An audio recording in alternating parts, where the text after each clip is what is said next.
தயவு செய்து ஒரு உயிர் பிழைத்து வந்த ஒரு மனிதனை மீண்டும் மக்களிடம் நல்லபடியாக கொண்டு போய் சேர்க்குவோம் என்று இங்கே இருக்காருன்னு பார்க்குறது இதுதான் எனக்கு ஃபஸ்ட் டைம். உங்களையெல்லாம் இப்படி சந்தித்து, இப்படி ஒரு படம் நடித்து, இவர் ஒரு படம் எடுத்து, இவர் படம் இயக்கி, இந்த மாதிரி இருக்கணும், பத்திரிக்கையாளர் பார்க்கணும்னு ஆண்டவனே அந்த விபத்திலிருந்து தப்பிக்க வைத்து, நாமல் எத்தனையோ பத்திரிகையிலும் சரி, வாழ்க்கையிலும் சரி, டயலாக்லையும் சரி, மயிரிழையில் உயிர் தப்பினார் அப்படிங்கிற வாசகத்தை கேட்டிருக்கோம். நான் லைஃப்பில் அனுபவித்தேன். தயவு செய்து ஒரு உயிர் பிழைத்து வந்த ஒரு மனிதனை மீண்டும் மக்களிடம் நல்லபடியாக கொண்டு போய் சேர்க்குவோம் என்று அனைவருக்கும் நான் நன்றியை தெரிவித்துக் கொள்கின்றேன். இந்த பத்திரிகையாளர் சங்கத்தின் சந்திப்பை பிரமாதமாக ஏற்பாடு செய்து நல்லபடியாக நடத்தி கொண்டிருக்கும் அருமை பிஆர்ஓ அண்ணன் ஜான் அவர்களுக்கும் நான் நன்றியை தெரிவித்துக் கொள்கின்றேன். நான் திரைப்படம் நாளைக்கு ரிலீஸ் ஆகும்போது பத்திரிக்கையாளர்னு பார்க்குறது இதுதான் எனக்கு ஃபஸ்ட் டைம். உங்களையெல்லாம் இப்படி சந்தித்து, இப்படி ஒரு படம் நடித்து, இவர் ஒரு படம் எடுத்து, இவர் படம் இயக்கி, இந்த மாதிரி இருக்கணும், பத்திரிக்கையாளர் பார்க்கணும்னு ஆண்டவனே அந்த விபத்திலிருந்து தப்பிக்க வைத்து, நாமல் எத்தனையோ பத்திரிகையிலும் சரி, வாழ்க்கையிலும் சரி, டயலாக்லையும் சரி, மயிரிழையில் உயிர் தப்பினார் அப்படிங்கிற வாசகத்தை கேட்டிருக்கோம். நான் லைஃப்பில் அனுபவித்தேன். அந்த விபத்தில் இருந்து மீண்டு வந்து சாமானியன்ற ஒரு திரைப்படம் நடித்து, அந்த படத்திற்கு நான் வெகு நாளாக ஆவலாக இருந்த அருமைக்குரிய இசைஞானி அண்ணன் இளையராஜா அவர்களை இவர் கொண்டு சேர்க்கும்போது எனக்கு மிக மிக சந்தோஷம். என்னுடைய படங்கள் இன்றைக்கும் வில்லேஜஸ், ஐ மீன் கவர்மெண்ட் பஸ் ஆகட்டும், ப்ரைவேட் பஸ் ஆகட்டும், லோடு லாரி ஆகட்டும், கண்டெய்னர் ஆகட்டும், ஆட்டோவாகட்டும், எதுவாக இருந்தாலும் எல்லோருமே இரவிலே தூக்கம் வரக்கூடாது என்பதற்காக அவங்க சொல்லக்கூடிய வார்த்தையை நான் கேட்கின்றேன். இளையராஜா அவர்களும் அண்ணன் அவர்களும் நானும் அந்த சேர்ந்த பாட்டை கேட்டால் எங்களுக்கு தூக்கம் வரவில்லை, ஒரு மனசு இதமாக இருக்குது என்பது. அந்த மாதிரி அற்புதமான பாடல்கள் கொடுத்த அண்ணன் இசையானை சேர்த்தது தயாரிப்பாளருக்கும் டைரக்டருக்கும் நான் ரொம்ப கடமைப்பட்டிருக்கேன். இப்போ தயாரிப்பாளர் சொல்லும்போது என்னென்னா, நான் நிறையா படங்கள் கதை கேட்டுட்டு தான் இருந்தேன், இல்லாமல் இல்லை. பட் எனக்கு அது செட் ஆகலை. ஏன்னா நம்ம அதை நடிக்கிறது நடிச்சு போடலாம். நடிகன்னா எல்லா வேஷமும் நடிச்சு தான் ஆகணும், அதுதான் நடிகன். ஆனால் அது எந்த ரூபத்தில் ஒர்க் அவுட் ஆகுன்னு பாருங்க.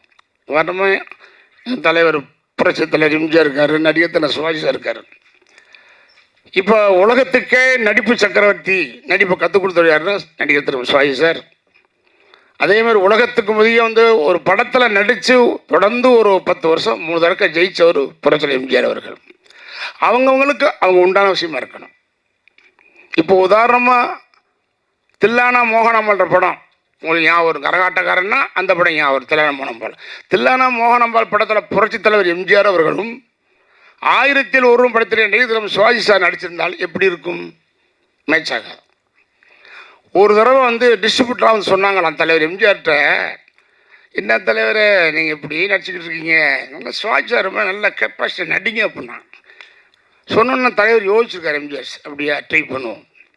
சிவாஜி சார்கிட்ட போய் அவங்க டிஸ்ட்ரிபியூட்டரில் என்ன நீங்கள் எல்லா படத்தையும் பரமாமல் ஆக்ட் பண்ணுறீங்க, ஆனால் தலைவர் எம்ஜிஆர் மாதிரி கேப்சப் பண்ணுன்னு சொல்லியிருக்காங்க. சிவாஜி சார் சரின்னு இருக்காரு. அதுக்காக 2 பேரும் ட்ரை பண்ணும்போது அந்த 2 பேர் படத்துக்கு டைரக்ஷன் ராமண்ணா சார்.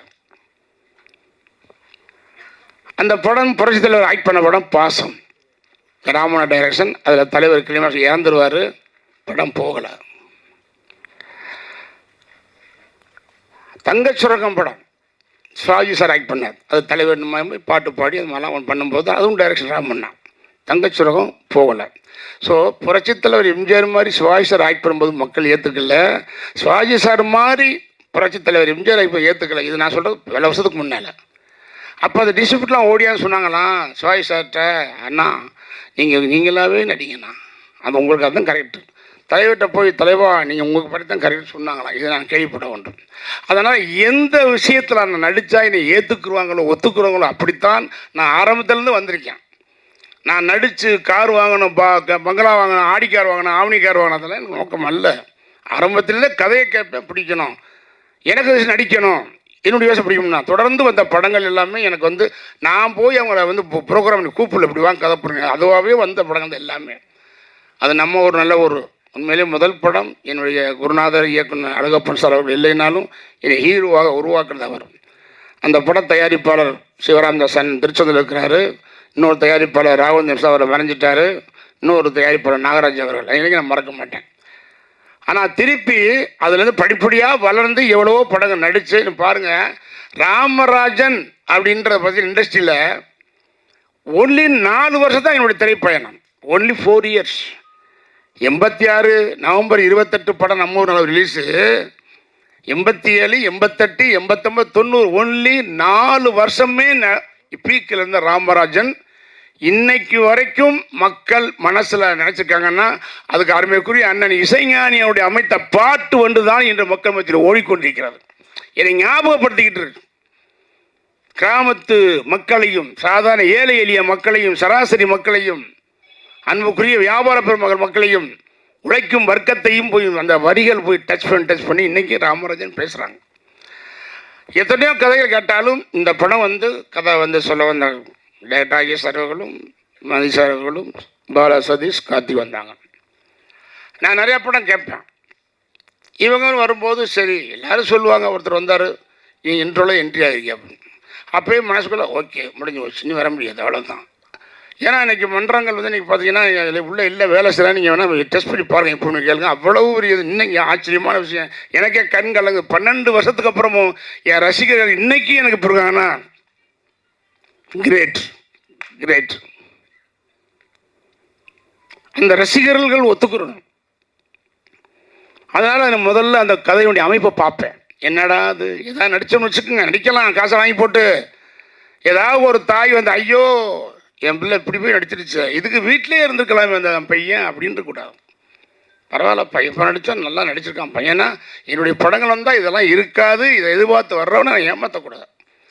எத்தனையோ கதையை பண்ணாலும் அவங்க வந்து கதை சொல்லும்போது நான் உன்னிப்பாக கவனித்தேன். இதை நான் பண்ணலாம் போது முதல்ல ஒரு 5 நிமிஷம் கேட்டோன்னே முடிவு பண்ணிட்டேன். ஓகே ஒரு மாதிரி போகுது அப்படின்னாலும் நம்முடைய கேரக்டர் தன்மையும் கட்டக்கூடாது, அதே மாதிரி நம்ம பழசு டைப்பாக போயிடக்கூடாது. இந்த ஜென்ரேஷன் மட்டும் இல்லை, போன ஜென்ரேஷன் இல்லை, நாளைய ஜென்ரேஷன் மாறிச்சு. ஜென்ரேஷன் மாறிச்சுன்னு சொல்கிறோம் தவிர ரேஷன் கார்டில் இன்றைக்கி கூட்டம் அப்படி தான் இருக்குது. அதனால் எந்த ஜென்ரேஷனுக்கு போதுற மாதிரி டைரக்ட் பண்ணியிருக்காரு, தயாரிப்படுத்துக்காரு. கதை எப்படி கதை சொல்லி முடிச்சோன்னா நான் இன்ட்ரோல் வந்து சொன்னாங்க. நான் கதை முடிஞ்சு சார்னு கேட்டேன். இல்லை சார் இதுதான் இன்ட்ரோல். நாங்கள் நீங்கள் படம் பாருங்கள் சார், பத்திரிகையாளர்கள் உங்களை மீறி ஒரு விஷயம் நாட்டுக்குள்ளே போகாது. வடகொரியா சரி கேள்விப்பட்டிருப்பீங்க, நான் கேள்விப்பட்டேன். அங்கேருந்து ஒரு நியூஸ் வெளியே போகாது, வெளியேருந்து ஒரு நியூஸ் உள்ளே வராது. இன்னும் வடகொரியாவை நான் கேள்விப்பட்டேன். அது மாதிரி உங்கள் பத்திரிகையாளர்கள் ஊடகங்கள் இல்லாமல் இன்றைக்கி யாருக்கும் எந்த நியூஸ் தர்றதில்லை. ஏன்னா எங்களுக்கு நியூஸை முத தெரிவிக்கிறத நீங்கள் தான் போகிறீங்க டிவியில், நீங்கள் சொல்லித்தான் நாங்கள் பார்க்குறோம் வீட்டில். இதுதான் உண்மை. அது மாதிரி என்னை பொறுத்த வரைக்கும் அவங்க சொல்லும்போது இந்த இன்ட்ரோல் பிளாக் பாருங்கள், 100% சினிமாவில் நான் வந்து பெருமைக்காக சொல்லலை, உரிமையாக சொல்கிறேன், உண்மையை சொல்கிறேன். நீங்கள் வேணால் விசாரித்து எழுதுங்க. ராமராஜன் சொல்கிறது உண்மையாக பொய்யா?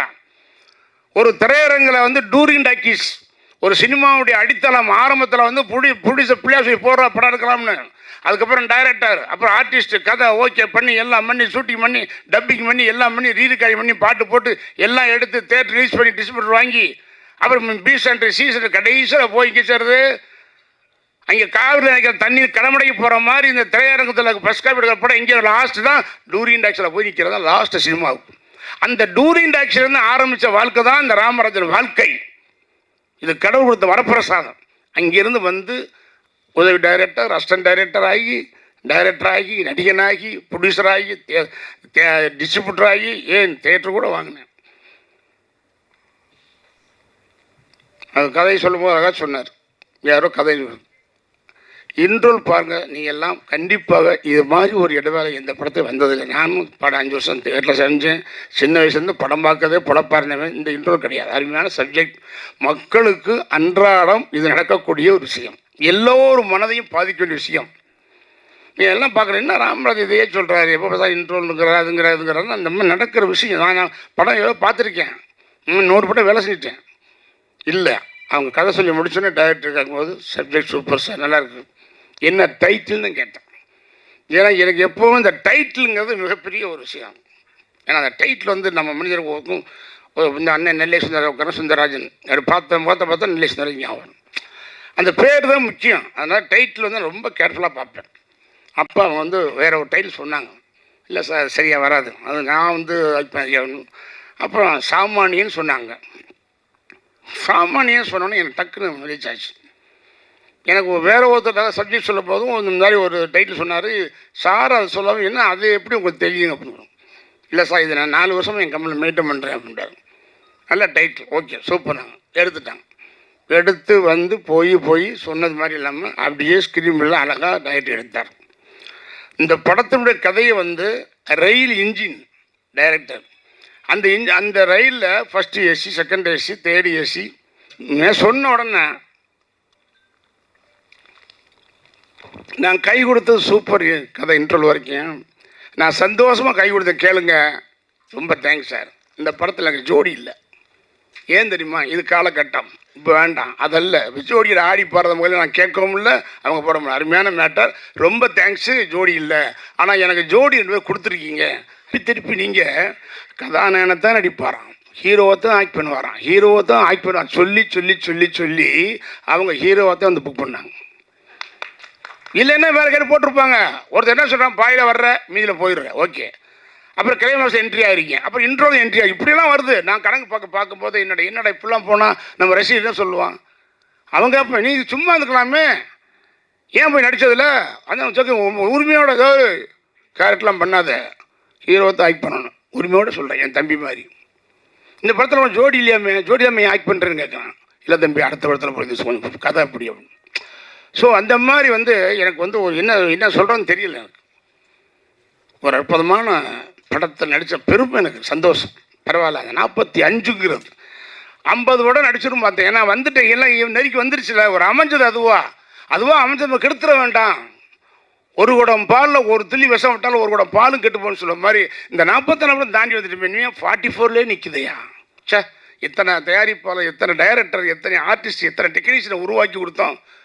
ஆனால் வந்து 44 நின்று வச்ச சினிமாவில் நமக்கு 144 போட்டாங்கப்பா அப்படின்னு நினச்சேன். ஒரு படம் வந்துச்சு, மாரி டு செல்வர் அசோசியேட் பிரவீன் கதை சொல்லி, அந்த கதை கொஞ்சம் அப்படியே ஒரு மாதிரி இருக்கும், நடிச்சிருவோம், ஓகே போ அப்படின்னு ஒருத்தர் இருந்தான். இல்லை சார் நல்லா இருக்கு சார், வித்தியாசம், ஓகே சார் நடிச்சிட்டேன். மார்ச் 20, 2020 மார்ச் 24 அமாவாசை அன்னைக்கு அட்வான்ஸ் பண்ண கொடுக்குறோன்னு சொன்னாங்க சார். பாருங்கள், இங்கே என் படம் 44 படம் நிற்கிது, 144 நினைக்கிறேன். 2020 மாதம் மார்ச் மாதம் 20ஆம் தேதி இந்தியாவும் ஊரடங்கு, கொரோனா, 144. எனக்கு திக்குன்னு என்னடா அது இப்படி போனால் 3 வருஷம் வெளியே வர முடியல. ஸோ இப்படி இருக்க முடியாது. நாங்கள் சாதாரண மனுஷன்னா நம்ம மட்டும் நடந்து போகலாம் அப்படின்னு. அப்படியே தான் வாக்கிங் போனால் கூட பாரு எப்படி இந்த ராமராஜ் இப்படி ஆகிட்டு இருப்போம். ஸோ அது நம்ம ஊரில் அப்படி வீட்டுக்குள்ளேயே கிடந்தாங்க. ஆனால் அந்த 45 50 நினச்சேன். 50 படம் நடிச்சா ஒரு ஓகே, சினிமாவில் ஒரு ரெக்கார்டாக இருக்கும். ஆனால் ஒரு 50 கூட சோலோ ஹீரோனா வரத்தானே செய்யும் சார். ஒரு மனுஷனுக்கு ஆசை வரக்கூடாதா? பேராசைப்படக்கூடாது. படத்தை பாருங்கள், ஆசைப்படலாம். ஆசைப்பட்டேன், ஆக்சிடென்ட் ஆயிடுச்சு. ஆடி தள்ளிபடி மாதிரி 5 குறைச்சிட்டேன். வேணாம், 50 வேண்டாம், 45 போதும். கரெக்டாக 40 ஃபிலிம்ஸ் அழகாக கொண்டாந்து மதியலாம் சார்களும் பாலா சதீஷ் அவர்கள் இணைஞ்சு அற்புதமானது. அவர் கதை என்ன, டைரக்டர் சார் தம்பி சிவா அவர்கள் உண்மையிலே ரொம்ப அந்த கேரக்டர் தன்மையாக பண்ணியிருக்காரு. அது மாதிரி டெக்னீஷியன், கேமரா பேங்க், எல்லாம் ஃபைட் மாஸ்டர் மட்டும் சிவா எல்லாருமே ரொம்ப அருமையாக பண்ணாங்க. ஒன்றும் இல்லை, இதான் பத்திரிக்கையாளர்கள்லாம் உண்மையிலே ஓப்பனாக சொல்கிறேன். அது சில எதிலுமே நிறைய உரைகள் இருக்கும், இல்லாமல் இருக்காது, எதுவும் பண்ண முடியாது. மேலும் இருக்கும், மேடு இருக்கும், பல்ல இருக்கும், துன்பம் இருக்கும், இன்பம் இருக்கும், கஷ்டம் இருக்கும், நஷ்டம் இருக்கும், அதெல்லாம் இருக்கும். குறை இருப்பின் குறைகிற இன்னைக்கு நிறைகளை எழுதி